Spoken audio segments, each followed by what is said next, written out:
নমস্কার, আপনাদের প্রিয় স্বাস্থ্য সমৃদ্ধি চ্যানেলে আজকে আলোচনা করব কাঁচা আমড়া কেন খাবো।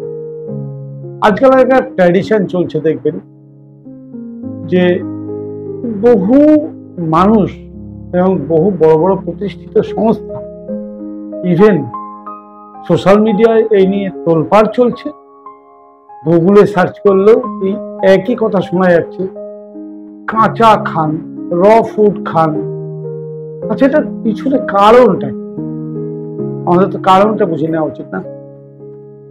এই কারণ বুঝতে গেলে সবার প্রথম আগে জানতে হবে যে কাঁচা না খাওয়ার জন্য আজকে কি ঘটছে, আর কাঁচা খেলে সেগুলো কিভাবে রিকভারি হতে পারে। আমরা এইভাবে ভাবি না বলে আমাদের মাথায় যেটা ঢুকে রয়েছে, যেটা সেট হয়ে রয়েছে, সেটা থেকে আমরা বেরোতে পারছি। ফলে কি হচ্ছে, আমরা ইউটিউব, গুগল বা অন্যান্য সোশ্যাল মিডিয়া থেকে হয়তো বিভিন্ন মহানুভব ব্যক্তি যারা আমাদেরকে জানানোর চেষ্টা করছে যে আজকে বাঁচতে গেলে কাঁচা খান, আমরা তো নিজেরাই বুঝি না যে কাঁচা কেন খান। আমি আপনাকে বলছি না কাঁচা খান, কিন্তু কেন খাবেন এটা জানতে তো দোষ নেই। অতএব খাবেন কি না খাবেন পরে সিদ্ধান্ত নেবেন। আগে সবার প্রথম জেনে নেওয়া দরকার, আসলে কি খাওয়াটা আমার জন্য ভালো হবে। এইটা যেদিন জেনে যাবেন, সেদিন আমাকে বলতে হবে না বা কাউকে বলতে হবে না, আপনি নিজেই বুঝবেন যে আপনার কাঁচা খাওয়াটা কেন দরকার। আমি আজকে সেই ব্যাপারে সূক্ষ্মভাবে বিশ্লেষণ করার চেষ্টা করব।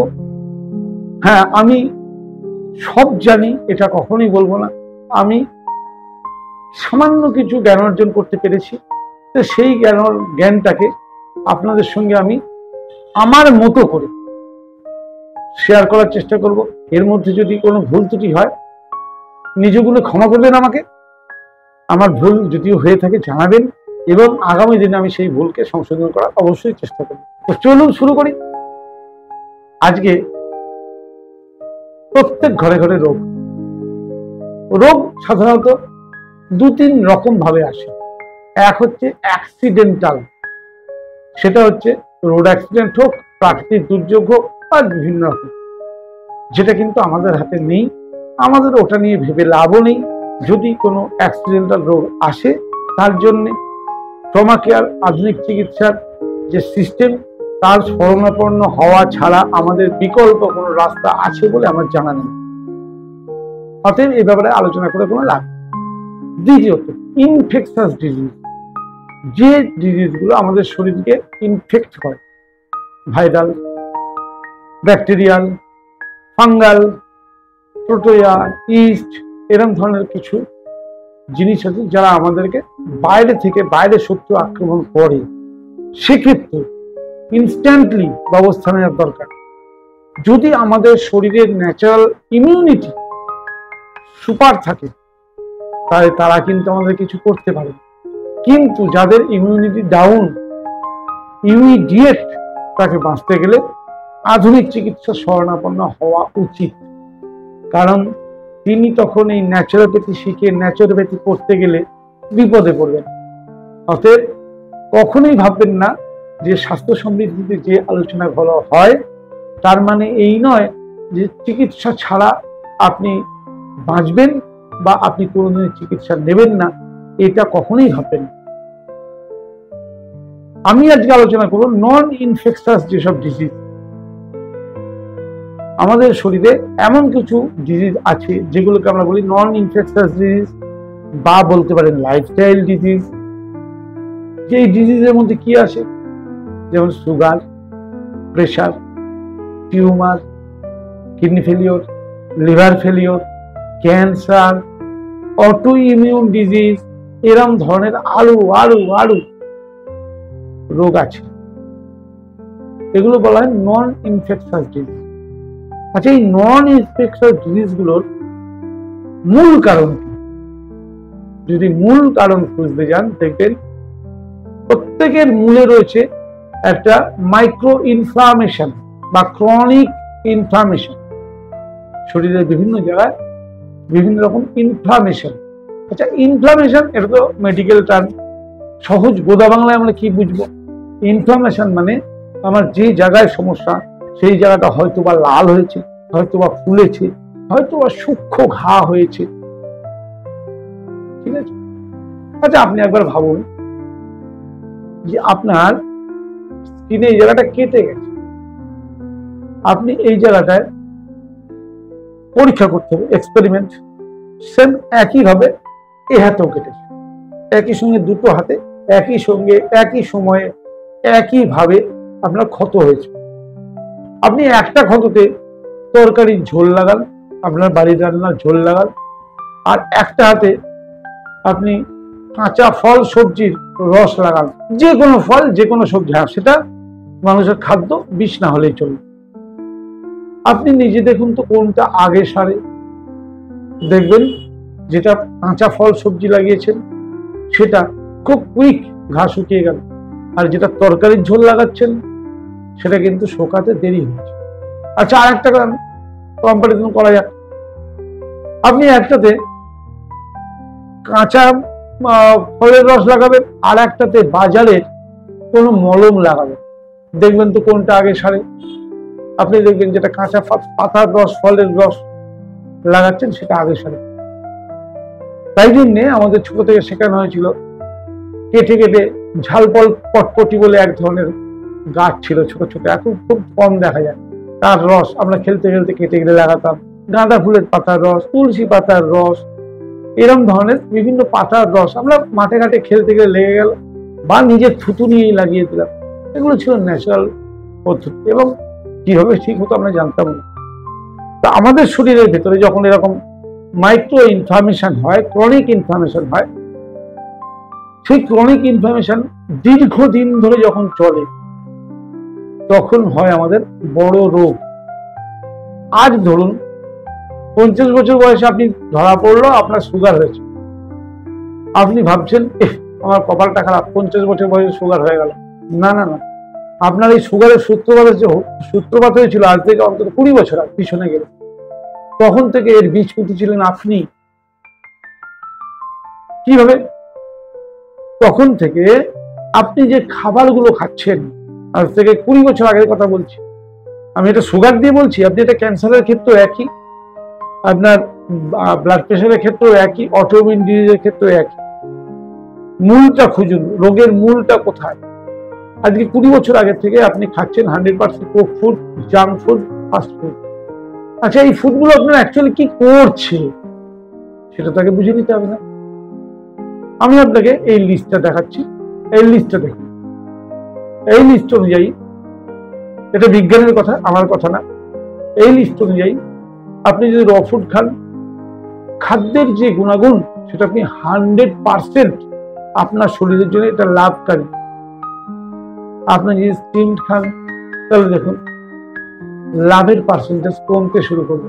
আপনি যদি বয়েল খান আরো লাভের পার্সেন্ট কমে গেল। আপনি যদি জুস ফর্মে খান সেক্ষেত্রেও লাভের পার্সেন্ট কমে গেল। আর যদি আপনি কুক করে খান, ভাবুন তো, কিছু কিছু খাবারে 0 থেকে 10%। আপনি খেলেন 1 বস্তা খাবার, কিন্তু তার মধ্যে আপনি পেলেন 10%। আর এটা যদি র খেতেন তাহলে আপনি কিন্তু অল্পতেই 100% পেতেন, অর্থাৎ কম খেতে হতো। আচ্ছা, কম খেলে কি লাভ হতো? আপনি যা খেলেন সেটাকে ডাইজেস্ট করতে শরীরের রীতিমতো কষ্ট হয়। বিজ্ঞান বলছে আমাদের সারাদিন আমরা যা এনার্জি কনজিউম করি তার প্রায় 80% আমাদের লস হয়ে যায় ডাইজেশন প্রক্রিয়াতে। ভাবুন, তাহলে আপনি যদি র ফুড খেতেন তাহলে আপনার ডাইজেশন প্রক্রিয়াতে এনার্জি লস কম হতো, আপনার কনজিউম বেশি হতো, এবং বেশি আপনার শরীরে খাদ্যগুণ সংগ্রহ হওয়ার ফলে আপনার শরীরের মেটাবলিজম প্রক্রিয়া ঠিকঠাক চলত। আর আপনি process food, cook food, junk food, fast food এগুলো যে খাচ্ছেন, এগুলো কুকড, সুপার কুকড বা আল্ট্রা কুকড, 3 রকম খাবারই আছে। এইগুলো গিয়ে কি করছে, এর ভিতরে যে প্রিজারভেটিভ কেমিক্যাল, স্বাদ গন্ধ বাড়ানোর জন্য কেমিক্যাল, রং বাড়ানোর জন্য কেমিক্যাল, প্রিজারভেটিভ হিসেবে যাতে খাদ্যগুলো নষ্ট না হয়, আজকের খাবার যেন 6 মাস পরেও খাওয়া যায়, তাহলে এই কেমিক্যাল গুলো আপনার ইন্টেস্টাইনে গিয়ে ইন্টেস্টাইনের যে ওয়াল তাকে লিক করে দিচ্ছে, যাকে আপনারা শুনে থাকবেন লিকি গাট, ফুটো করে দিচ্ছে। ওই কেমিক্যাল গুলোকে আপনার ইন্টেস্টাইনে যে উপকারী ব্যাকটেরিয়া গুলো আছে, সেই উপকারী ব্যাকটেরিয়া গুলোকে ধ্বংস করে দিচ্ছে। আজকের পৃথিবীতে আধুনিক রিসার্চ বলছে আপনার শরীরে যত রোগ আছে, নন ইনফেকশাস যে ডিজিজ গুলো বা লাইফস্টাইল ডিজিজ, যত রকম রোগ আছে, যে রোগ নিয়ে আজকে সমাজ বেশি বিভ্রান্ত, সমস্ত রোগ তৈরি হয় আপনার গাট হেলথের সমস্যার জন্য, অর্থাৎ ইন্টেস্টাইনাল ট্র্যাকে অসুস্থতার জন্য এবং তাদের মধ্যে সঠিক ব্যাকটেরিয়া না থাকার জন্য।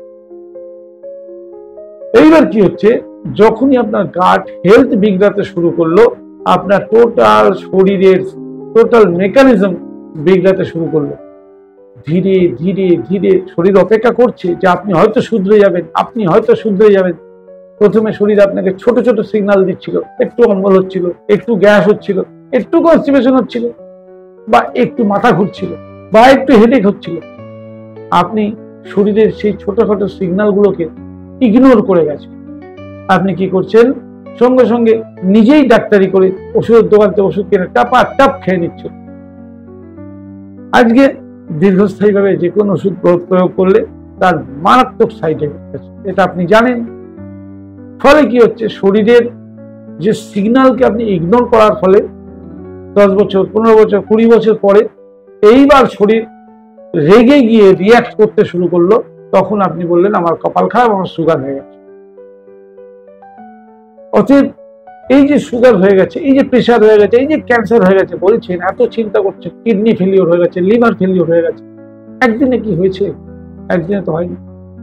কিন্তু এই জায়গায় আপনি ওই যে খাবারগুলো গাট হেলথকে অসুস্থ করে, সেই খাবারগুলো না খেয়ে আপনি যদি র ফুড খেতেন, কাঁচা খাবার খেতেন, কি কি লাভ হতো এবার একটু শুনে নিন। প্রথম কথা, কাঁচা খাবার ডাইজেশন হয় খুব তাড়াতাড়ি। কাঁচা খাবার তাড়াতাড়ি ডাইজেশন হওয়ার ফলে আমাদের শরীরের ডাইজেশন প্রসেসের জন্য বেশি এনার্জি খরচ করতে হয় না। কাঁচা খাবার খেলে কি হয়, শরীর 10 টাকা খরচা করে 100 টাকা পায়। আর রান্না বা প্রসেস ফুড খেলে কি হয়, 100 টাকা খরচা করে 10 টাকা পায়। আমি বোঝানোর জন্য বলছি, ব্যাপারটা বুঝে নিন যে র ফুড আপনি খাচ্ছেন, শরীর 10 টাকা এনার্জি খরচা করছে, তার লাভ হচ্ছে 100 টাকা, বা সে আয় করছে 100 টাকা, 90 টাকা আপনার কিন্তু প্রফিট। আর কুক ফুড বা process food, junk food, fast food, any factory food যখন আপনি খাচ্ছেন, শরীরের খরচা হচ্ছে 100 টাকা, বিনিময়ে শরীর পাচ্ছে 10 টাকা। মানে আপনার শরীর থেকে 90% এনার্জি লস হয়। এটা আমার কথা ভাববেন না, বা আমি আপনাদের ভুল তথ্য দিচ্ছি না, এটা বিজ্ঞানের কথা। তাহলে আমি যদি কাঁচা খেতাম, তাহলে আমার এনার্জি লস হতো না।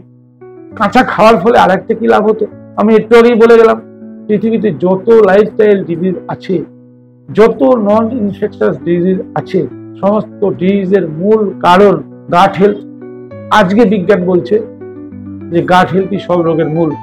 আজকে বিজ্ঞান বলছে গাট ব্রেন অ্যাক্সেস, কিন্তু আয়ুর্বেদ হাজার হাজার আছে, আগে বছর আগে বলে গেছে যে জয়সা আন ऐसा মান, মানে অন্নের সঙ্গে, খাবারের সঙ্গে মনের একটা সম্পর্ক আয়ুর্বেদে বলে গেছে।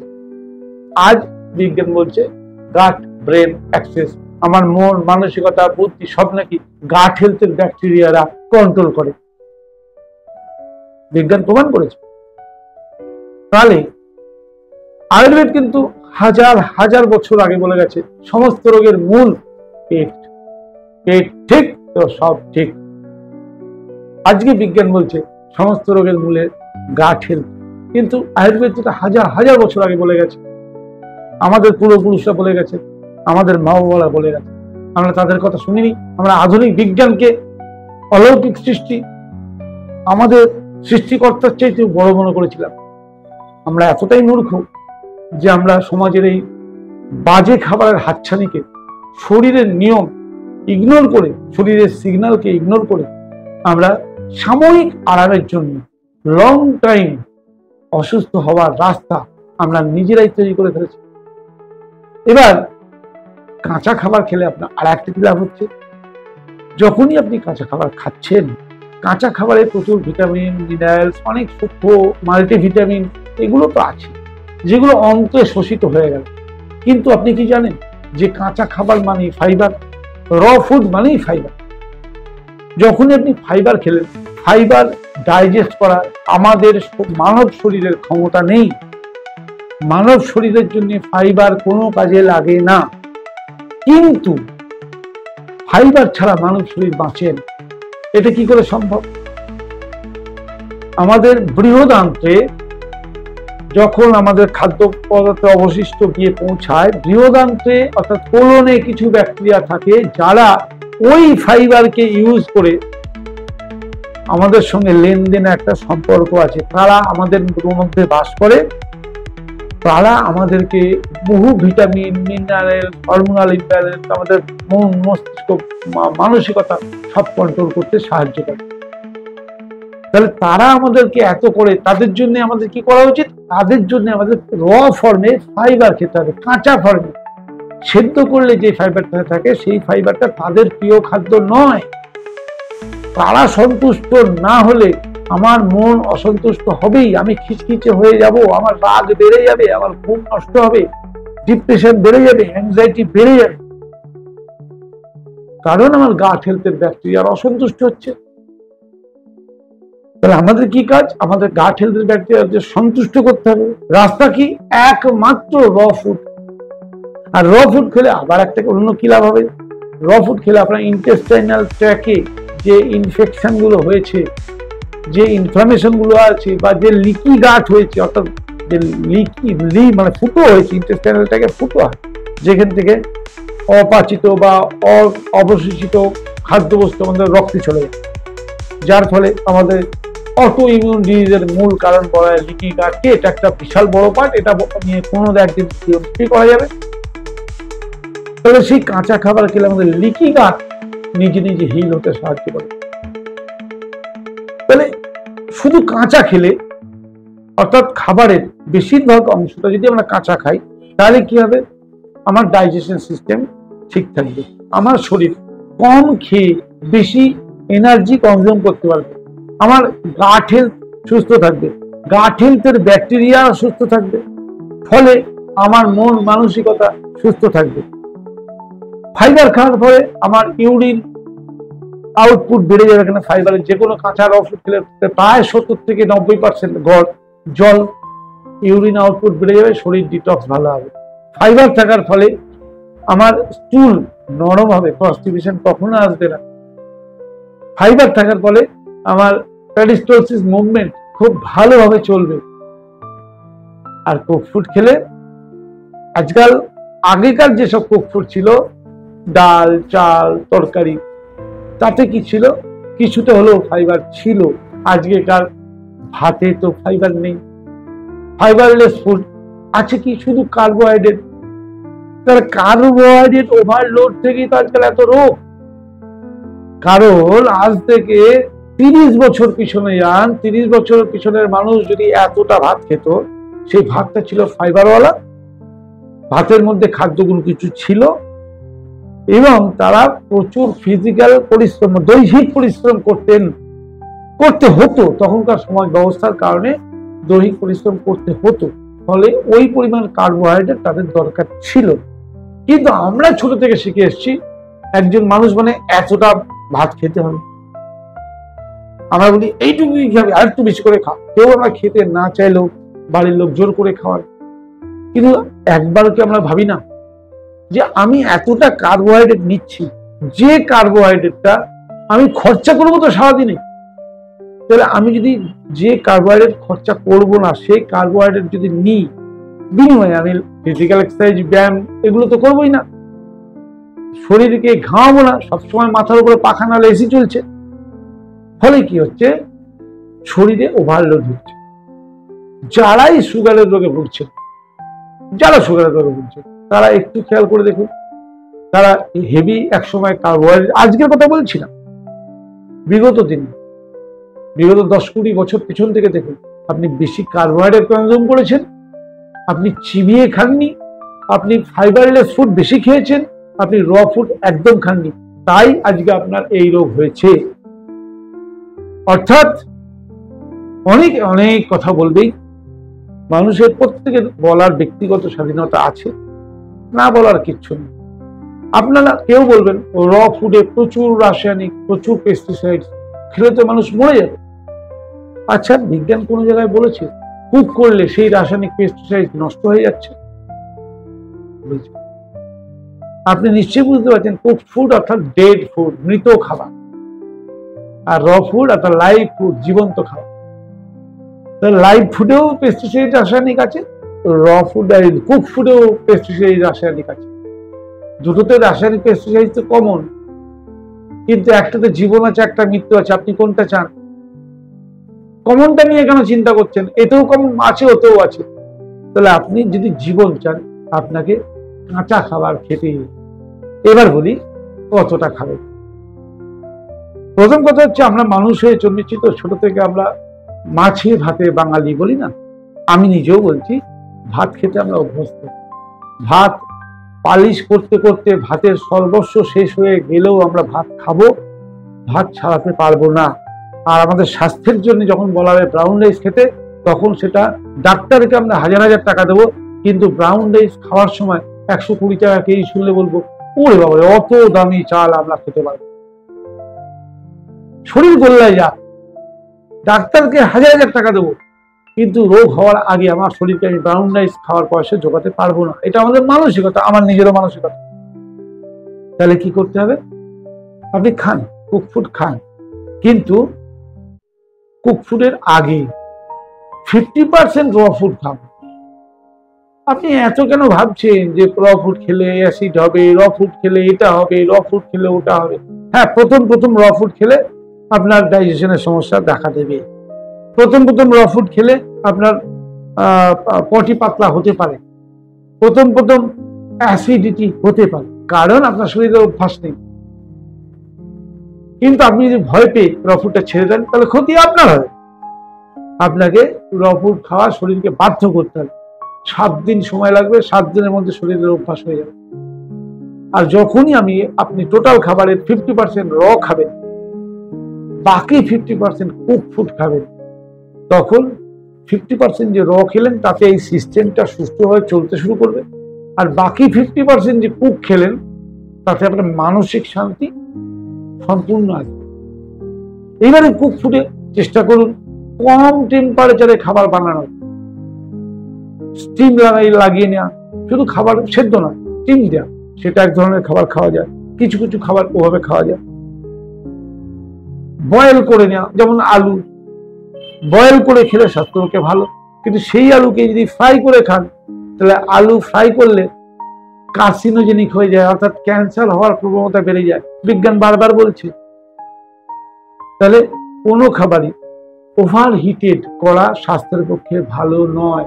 আজকে বাজারে সব খাবারগুলো পাওয়া যায়, ওটা তো 300 ডিগ্রির উপরে টেম্পারেচারে তৈরি হয়। আমি কোনো খাবারের নাম করছি না। তাহলে অত হাই টেম্পারেচার দিয়ে খাবার তৈরি করে, সেই খাবারে অফিসিয়ালি যাই লেখা থাক, আপনার শরীর কিন্তু ওই ধরনের খাবার পছন্দ করে না। শরীরের ভেতরে গিয়ে ইনফ্লামেশন হয়, আর সেই ইনফ্লামেশনের জন্য আজকে বড় বড় রোগ হয়। ইনফ্লামেশনকে যদি কাটাতে হয়, আপনার যে কোনো ক্রনিক ইনফ্লামেশন যদি কাটাতে হয়, যদি আপনাকে নন ইনফেকশাস ডিজিজ থেকে বেরিয়ে আসতে হয়, আপনাকে তো ফুড স্টাইল পাল্টাতেই হবে এবং র ফুড খেতেই হবে। শুধু র ফুড খান, তাতে আপনার ডাইজেশন সিস্টেম ইমপ্রুভ করবে। হ্যাঁ, প্রথম দিকে প্রচুর ট্রাভেল দেবে, ভয় পেলে কোনো একজনের গাইডেন্সে করুন। একটা জিনিস সবসময় মাথায় রাখবেন, আমি একটু আগেই বলে গেছি যে র ফুড আমাদের শরীরের জন্য নয়। আপনার গাট হেলথে যদি র ফুড হজম করার, ফাইবারকে হজম করার ব্যাকটেরিয়া না থাকে, তাহলে র ফুড আপনি খেয়ে হজম করতে পারবেন না। কিন্তু আপনি র ফুড খেলেই 7 দিনের মধ্যে আপনার এই ব্যাকটেরিয়ার ব্যালেন্স ঠিক হতে শুরু করবে। আপনার শরীরে গাট হেলথে নিয়ম অনুযায়ী 80% ভালো ব্যাকটেরিয়া থাকার কথা, যে যারা আমাদের উপকার করে, 20% খারাপ ব্যাকটেরিয়া থাকার কথা। যারা নিজেদেরকে অসুস্থ মনে করছেন বা যারা অসুস্থ বা যারা দীর্ঘদিন ধরে ভুগছেন, জানবেন তাদের শরীরে উপকারী ব্যাকটেরিয়ার সংখ্যা তলানিতে এসে ঠেকেছে, আর অপকারী ব্যাকটেরিয়ার সংখ্যা এইরকম জায়গায় গিয়ে ঠেকেছে উঁচু হাই। আপনাকে এখন যার চিকিৎসা করছেন করুন, কিন্তু সঙ্গে একটা জিনিস মাথায় রাখুন, অপকারী ব্যাকটেরিয়া আপনার fast food, junk food, process food এগুলো পছন্দ করে। আপনার মনকে তারা বশ করে নিয়েছে, তারা আপনাকে বলছে ওইগুলোই আমার চাই, তাই আপনি ওগুলোতে খেতে অভ্যস্ত। আপনাকে দীর্ঘদিন লং টাইম যদি শান্তি পেতে হয়, সুস্থ থাকতে হয়, কিছুদিন আপনাকে কষ্ট করতে হবে। কি কষ্ট?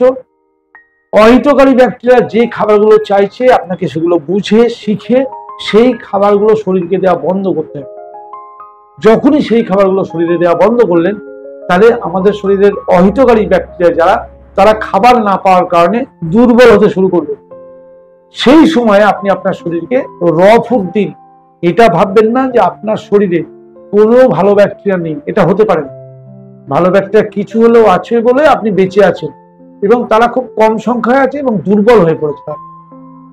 আপনি যখনই র ফুড দেবেন, ভালো ব্যাকটেরিয়া তো অল্প, র ফুড খায় তো অল্প ব্যাকটেরিয়া, তাহলে আপনাকে কি করতে হবে? অল্প অল্প করে অভ্যাস করতে হবে। আপনি প্রথম দিনেই যদি আমি 50% বলেছি বলে আপনি এতটা শুরু করে দিলেন, না না, প্রতিদিন অল্প অল্প করে বাড়াতে। আর সেই সুযোগে অসৎ বা অহিতকারী ব্যাকটেরিয়াদের জন্য ফ্রাইড ফুড, চিনি, প্রসেস ফুড সম্পূর্ণ বন্ধ করে দিতে হবে। বাকি খাবারটা স্টিম ফুড বা বয়েল ফুড খেতে হবে। যখনই খেলেন তখনই কি হলো? অহিতকারী ব্যাকটেরিয়া দুর্বল হতে শুরু করলো, এদের ভালো ব্যাকটেরিয়াতে গ্রোথ বাড়তে শুরু করলো। যেই এরা বেড়ে এদের থেকে উঁচু হলো, সঙ্গে সঙ্গে আপনার এপিটাইট বেড়ে যাবে, অর্থাৎ খিদে বেড়ে যাবে। আপনি তখন বেশি কাঁচা খেয়ে হজম করতে পারবেন এবং কুক ফুড আগে যা খেতেন তাই খেতে পারবেন। ভরসা করে দেখুন, কিছুদিন মাত্র আপনাকে এই লড়াইটা করতে হবে। তা আপনি বলছেন না যে কাঁচা খেয়ে আমি পারছি না, আমার মন প্রচন্ড মাছ মাংস ডিম চাইছে।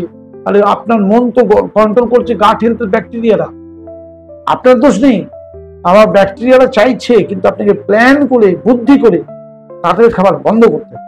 আর ভালো ব্যাকটেরিয়াদের খাবার সিম্পল র ফুড, কাঁচা খাবার, ভগবান সূর্যের আলোতে যেগুলো বানিয়েছেন সেইগুলো।